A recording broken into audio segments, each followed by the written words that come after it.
Next जो काम होता है वो होता है वर्क स्पेस की सेटिंग करना। Work space in the sense कि आपको 2D की ड्राइंग करनी है, 3D की ड्राइंग करनी है, या फिर आपको 2D और 3D के टूल्स एक साथ में चाहिए।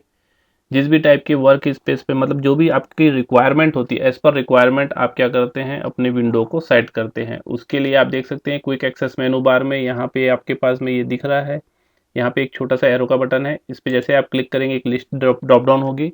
उस लिस्ट से आप अपने के रिक्वायरमेंट के हिसाब से आप उसको क्या कर सकते हैं, सेलेक्ट कर सकते हैं। जैसे अगर अभी जो है ड्राफ्टिंग एंड इंटरनेशनल मतलब 2D के मोड पे है, जैसे आप 3D बेसिक पे जाएंगे कुछ टूल्स यहाँ पे चेंज हो जाएंगे, देख सकते हैं यहाँ पे। वैसे ही अगर आप यहाँ पे अगर 3D मॉडलिंग पे जाएंगे तो कुछ टूल्स और चेंज हो जाएंगे। और हो सकता है आपकी स्क्रीन पे ये मेनू बार ना शो कर रहा हो, तो उसलिए आप क्या करेंगे, यहाँ पे जब मैंने बताया था क्विक एक्सेस मेनू पे कोई भी टूल्स आपको ऐड करना है या रिमूव करना है, तो ये जो लास्ट में एक एरो दिया हुआ है उस पर आप क्लिक करेंगे, लिस्ट ड्रॉप डाउन होगी। इस लिस्ट में से आप चेकआउट कर सकते हैं कि वर्क स्पेस में क्लिक है कि नहीं है। अगर मैं इस पर वापस क्लिक कर देता हूँ तो ये क्या होगा कि वर्क स्पेस से वो चीज़ हट जाती है। तो जो भी चीज़ आपको ऐड ऑन करनी है या रिमूव करनी है, आप यहाँ से उस चीज़ को ऐड ऑन कर सकते हैं। नेक्स्ट थिंग जो होती है सबसे फर्स्ट ड्राइंग को स्टार्ट करने के लिए, वो होती है ड्राइंग की यूनिट को सेट करना। ड्राइंग को यूनिट को सेट करने के लिए आपके पास में कई सारे ऑप्शंस अवेलेबल होते हैं। यहाँ से भी आप क्या कर सकते हैं, ड्राइंग की यूनिट को सेट कर सकते हैं। बस सबसे इजी मेथड है कि आप यहाँ पे जस्ट टाइप करें अपने कीबोर्ड पे UNI और आपको यूनिट ऑप्शन शो ऑफ हो जाएगा। जैसे ही आप यूनिट कमांड पे क्लिक करते हैं या फिर एरो एरो की हेल्प से आप इस पट्टी को यहाँ पे लेके आते हैं और क्लिक करते हैं या फिर एंटर करते हैं, तो एक विंडो आपके पास में पॉपअप हो जाता है। इस जगह पे मैं आपको एक चीज़ बताना चाहूँगा कि ऑटोकैड में कोई भी कमांड अगर आपको रन करना है तो उसके लिए आपको एंटर का यूज़ करना पड़ेगा या फिर माउस के लेफ्ट क्लिक का। और अगर मान लीजिए सपोज आप किसी कमांड में हैं और उस कमांड से आप बाहर आना चाहते हैं, मतलब उस कमांड को आप टर्मिनेट करना चाहते हैं, तो उसके लिए आपके पास में कीबोर्ड पे एक एस्केप का बटन होता है। लेफ्ट हैंड साइड पे सबसे टॉप पे अगर आप कीबोर्ड पे देखेंगे तो एक बटन होता है जिसपे लिखा होता है ESC, एस्केप का बटन। उसे आप क्या कर सकते हैं, प्रेस कर सकते हैं। और अगर किसी कमांड को आपको रिपीट करना है, जैसे सपोज मान लीजिए आपने प्रीवियसली लाइन कमांड लिया हुआ है, आपको नेक्स्ट फिर से लाइन कमांड लेना है, तो आपके पास में ऑप्शन होता है कि आप या तो एंटर प्रेस कर दें या फिर कमांड को रिपीट करने का सबसे अच्छा तरीका होता है आपके कीबोर्ड पे जो अवेलेबल होता है स्पेस बार, उस स्पेस बार को आप क्लिक करें। चलिए अब देखते हैं आपकी ड्राइंग यूनिट्स की सेटिंग। जो आपके पास में ड्राइंग यूनिट में जो आपके पास में विंडो पॉपअप हुआ है उसमें कुछ ऑप्शंस अवेलेबल है। जैसे आप देख सकते हैं यहाँ पे लेंथ का टाइप आपको यहाँ पे डिफाइन करना है, एंगल का टाइप डिफाइन करना है। सपोज आपको डेसिमल में नहीं करना है, आर्किटेक्चर कोई सिविल का स्टूडेंट्स है वो अपना जो है आर्किटेक्चरल फॉर्म में वर्क करना चाहता है, तो यहाँ पे जैसे आप क्लिक करेंगे और यहाँ पे क्लिक करेंगे आर्किटेक्चरल, तो यहाँ पे देखेंगे ये सैंपल आउटपुट दिखेगा आपको। आप अपनी रिक्वायरमेंट के हिसाब से, ड्राइंग की रिक्वायरमेंट के हिसाब से यहाँ पे सेटिंग कर सकते हैं। ये तो हुआ कि किस टाइप का आपको यूनिट सेलेक्ट करना है, आर्किटेक्चरल करना है, डेसिमल करना है, या फिर इंजीनियरिंग करना है, या फिर कोई और भी करना है। तो सपोज करते हैं यहाँ पे हम डेसिमल लेते हैं। देन उसके बाद में आपको यहाँ पे इंसिजन स्केल को सेलेक्ट करना पड़ेगा, जिसपे यहाँ पे आपके पास में फीट, इंच, सारे यूनिट्स आपके पास अवेलेबल होते हैं। आपके पास में जो डाटा अवेलेबल है वही यूनिट सेलेक्ट कर लीजिए, इजी होता है वर्कआउट करना। देन यहाँ पे आप देख सकते हैं यहाँ पे प्रिसीजन पॉइंट लिखा हुआ है। Precision points in the sense कि डेसिमल पॉइंट के बाद में आपको कितने पॉइंट को वैल्यू देनी है। तो ये थी आपकी ड्राइंग यूनिट की सेटिंग। उसके बाद में यहाँ पे आप इंटरनेशनल यूनिट सेट कर सकते हैं, अमेरिकन कर सकते हैं या जेनरिक कर सकते हैं। तो बाय डिफ़ॉल्ट यहाँ पे इंटरनेशनल होता है, इसे चेंज करने की रिक्वायरमेंट नहीं होती है। इसे फिर आप यहाँ पे ओके क्लिक करेंगे। अगर आप यहाँ पे कैंसिल कर देते हैं तो आपने जो भी सेटिंग करी हुई है या भी जो भी चेंजेस किया हुआ है वो सारा चेंजेस यहाँ से टर्मिनेट हो जाता है। तो यहाँ पे आपको क्या करना है, ओके करना है। ओके के लिए आप लेफ्ट क्लिक का यूज़ कर सकते हैं, या फिर देखिए ओके हल्का सा हाईलाइटेड हो रहा है अलग कलर में, उस कंडीशन पे अगर आप एंटर भी करेंगे तो भी वो कमांड रन करेगा। तो यहाँ पे मैंने क्या किया, इसे क्लिक करा और ये आपकी यूनिट जो है सेट हो गई। जो भी यूनिट आपकी सेट हुई है आप उसके अकॉर्डिंग क्या कर सकते हैं, वर्क कर सकते हैं। नेक्स्ट थिंग होती है कि आपके पास में जो स्क्रीन है वो अनलिमिटेड है, आपको उसकी भी एक सेटिंग करनी होती है। तो उसके लिए आपके पास में कमांड होता है लिमिट्स। जस्ट कमांड को आपको यहाँ पे टाइप करना है। कमांड टाइप करते समय आपको बिल्कुल एक चीज़ को माइंड में रखना है कि स्पेलिंग में कोई मिस्टेक ना करें। अगर स्पेलिंग मिस्टेक होगा तो कमांड प्रॉपर रन नहीं करेगा। जैसे यहाँ पे आपको लिमिट्स लिखना है तो उसके लिए कमांड है LIMITS, लिमिट्स। एस भी लगाना कंपलसरी है, अगर आप एस नहीं लेते हैं तो वहाँ पे वो ऑप्शन गलत हो सकता है। तो यहाँ पे आप सबसे पहले क्या करेंगे, लिमिट्स ऑप्शन को लेंगे, देन एंटर प्रेस करेंगे। तो ये आपसे खुद ब खुद ऑटोकैड जो है वो आपसे खुद ब खुद अपनी रिक्वायरमेंट जाहिर करता है। वो आपसे खुद ब खुद पूछेगा कि अब आपको नेक्स्ट क्या पुट करना है, क्या आपको आउटपुट इनपुट देना है। तो जैसा कि यहाँ पे आप देख सकते हैं ये आपसे खुद ब खुद पूछ रहा है स्पेसिफाई लोअर लेफ्ट कॉर्नर। जैसा कि आप यहाँ पे कमांड विंडो में कमांड बार में भी देख सकते हैं, लिमिट्स के आगे में लिखा हुआ है ये स्पेसिफाई लोअर लेफ्ट कॉर्नर, और ये आपके कर्सर के साथ में भी कमांड आपको शो ऑफ हो रहा है। ये चीज मैं आपको क्लियर कर दूं कि कमांड बार और कमांड जो कर्सर के साथ में जो बाजू में आपके पास में बॉक्सेस आ रहे हैं वो दोनों सेम चीज हैं। इस पोर्शन को हम कहते हैं डायनेमिक इनपुट।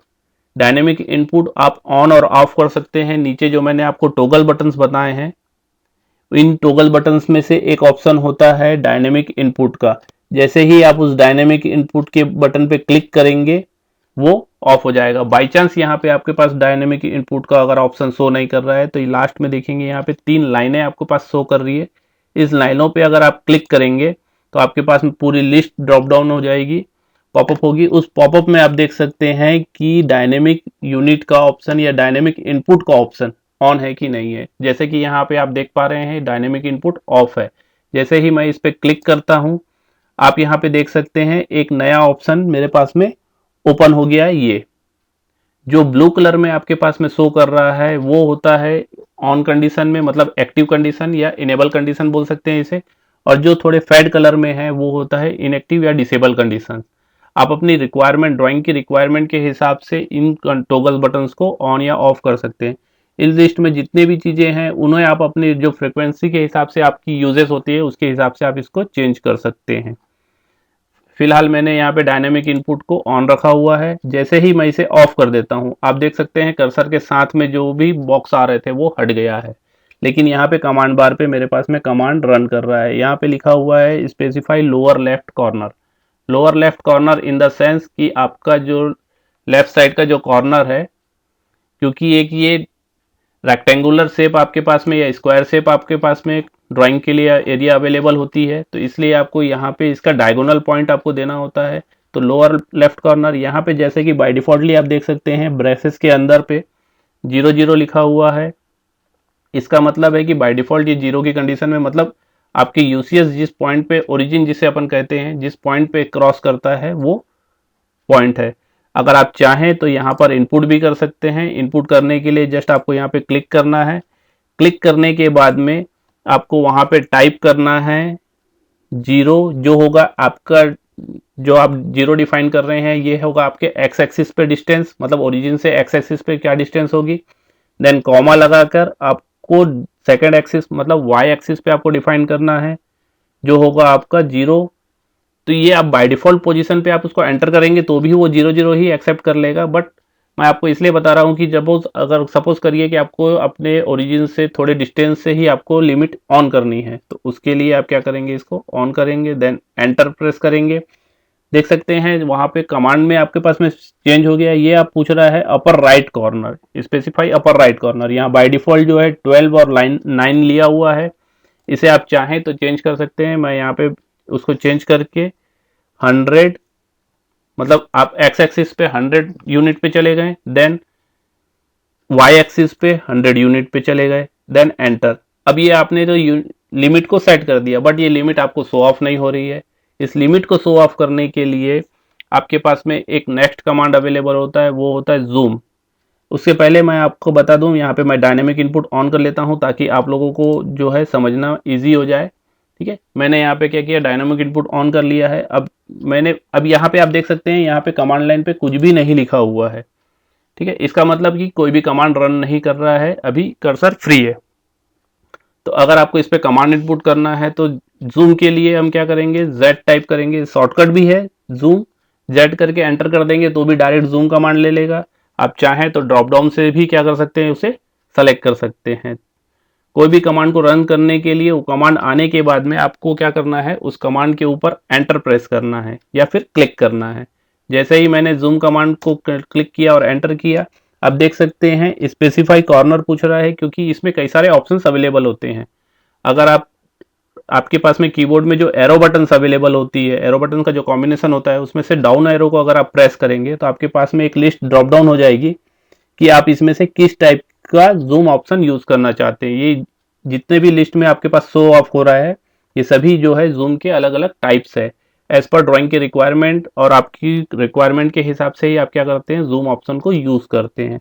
यहाँ पे हम मोस्टली जो है जूम ऑल का यूज करते हैं। जूम ऑल का इन द सेंस मीनिंग ये होता है कि जो भी आपकी ड्राइंग एरिया में कहीं पे भी कोई भी ड्राइंग का पोर्शन बना हुआ है, वो सारे के सारे श्रिंक होके आपकी स्क्रीन पे डिस्प्ले होने लगे।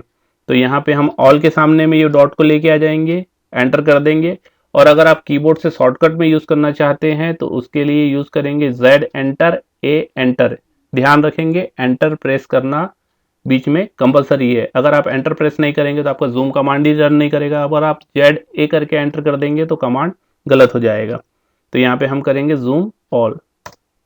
जूम ऑल जैसे किए तो भी आपके पास में वो एरिया तो आपके पास श्रिंक हो गया, बट आपके पास में डिस्प्ले नहीं कर रहा है। तो फर्दर जब अपन ड्राइंग टूल्स को ओपन करेंगे तो ये चीज़ें आपको क्लियर होते जाएगी। बस मैं आपको एक चीज़ बता रहा हूँ कि ये सारी चीज़ें जो होती है ड्राइंग्स को ईजी करती है। ये सब बेसिक सेटिंग्स है जो आपको ड्राइंग के समय करना होता है। यहाँ पे आप जो देख रहे हैं, ये जो ग्रिड्स बनी हुई है, ग्राफ लाइक स्ट्रक्चर जो दिख रहा है, ये होता है ग्रिड। इसे भी आप यहाँ क्या कर सकते हैं, टॉगल बटन के थ्रू ऑन या ऑफ कर सकते हैं। और आप चाहें तो शॉर्टकट यूज कर सकते हैं F7 को अगर एक बार आप प्रेस करेंगे तो ये इनेबल और डिसेबल होता रहेगा। वैसे ही अगर आप देखेंगे उसके जस्ट बाजू में एक टॉगल बटन होता है, वो होता है snap grid. Snap to grid जो होता है, ये स्नैप टू ग्रिड, इसके लिए शॉर्टकट होता है F9। आप चाहें तो इसको क्लिक कर सकते हैं। इसको क्लिक करने पे क्या होता है कि कर्सर जो है वो ग्रिड पॉइंट को ट्रेस करने लगता है। इसी प्रकार से इसमें कई सारे ऑप्शंस हैं जो फर्दर क्लासेस में आपको धीरे धीरे एक्सप्लेन होते जाएगी। आप इसे प्रैक्टिस करिएगा। नेक्स्ट क्लास में मिलते हैं। Thank you.